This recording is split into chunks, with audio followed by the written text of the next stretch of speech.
Hello everyone, welcome back to the 26th episode of our Inspiration Kit channel. ഇന്നത്തെ എപ്പിസോഡിൽ time മാനേജ്മെൻറ്റിനെ കുറിച്ച് ചില ചിന്തകൾ ഷെയർ ചെയ്യുവാൻ ആഗ്രഹിക്കുകയാണ്. നമ്മുടെ ദൈനംദിന ജീവിതത്തിൽ ഭൂരിഭാഗം പേർക്കും പറ്റുന്ന ഒരു അബദ്ധം എന്താണെന്ന് ചോദിച്ചാൽ, നാം ഇന്ന് ചെയ്യേണ്ട കാര്യങ്ങൾ പല കാരണങ്ങൾ കൊണ്ട് നാളത്തേക്ക് മാറ്റിവെക്കുന്നു. അതിനുവേണ്ടി നാം മുന്നോട്ട് വയ്ക്കുന്ന പ്രധാനപ്പെട്ട ന്യായീകരണങ്ങളിൽ ഒന്നാണ്, നാളെ ഉണ്ടല്ലോ 24 മണിക്കൂർ, അപ്പോൾ പിന്നെ നാളെ ചെയ്ത പോലെ, ഇന്നെന്തിനു ചെയ്യുന്നു. പക്ഷേ നാം മറന്നുപോകുന്ന ഒരു നഗ്ന സത്യം, നാളെയും നമ്മുടെ മാനസികാവസ്ഥ അത് തന്നെയായിരിക്കും. We will repeat the same thing tomorrow also.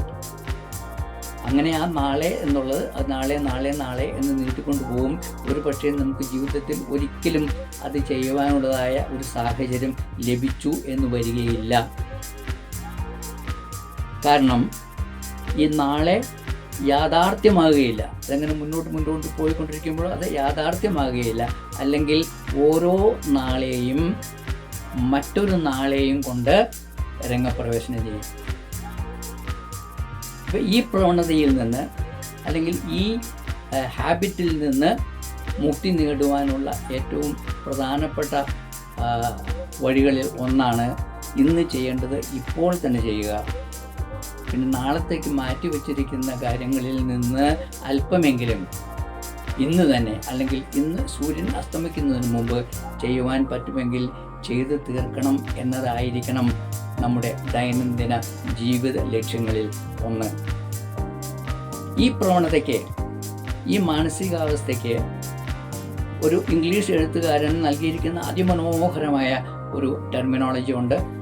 അതിൻ്റെ പേരാണ് procrastination. Procrastination is nothing but keeping things inordinately pending for no valid reason.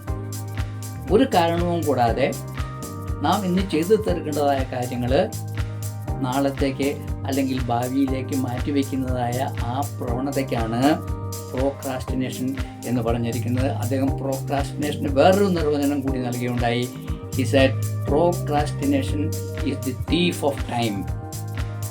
എന്ന് പറഞ്ഞാൽ ഈ ഇങ്ങനെ പെൻഡിങ് വെച്ച് പോകുന്നതായ ആ ഒരു അവസ്ഥയ്ക്ക് സമയത്തിൻ്റെ കള്ളൻ, സമയത്തെ കട്ടുകക്കുക, സമയത്തിൻ്റെ കള്ളൻ എന്നാണ് നിർവചിച്ചിരിക്കുന്നത്. അതുകൊണ്ട് നാം ചെയ്യേണ്ടതായ നമ്മുടെ ഉത്തരവാദിത്വം എന്താണെന്ന് ചോദിച്ചാൽ, the best course of action for every one of us is to make sure that we don't fall a prey to procrastination and reorganize our daily priorities by doing right now what is meant to be done today, and if possible at least a part of what is kept for tomorrow may also be attended to before the sun sets for the day.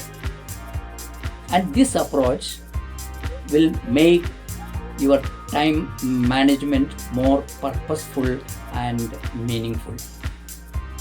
It has been well said that even 1,000 miles of journey begins with a single step.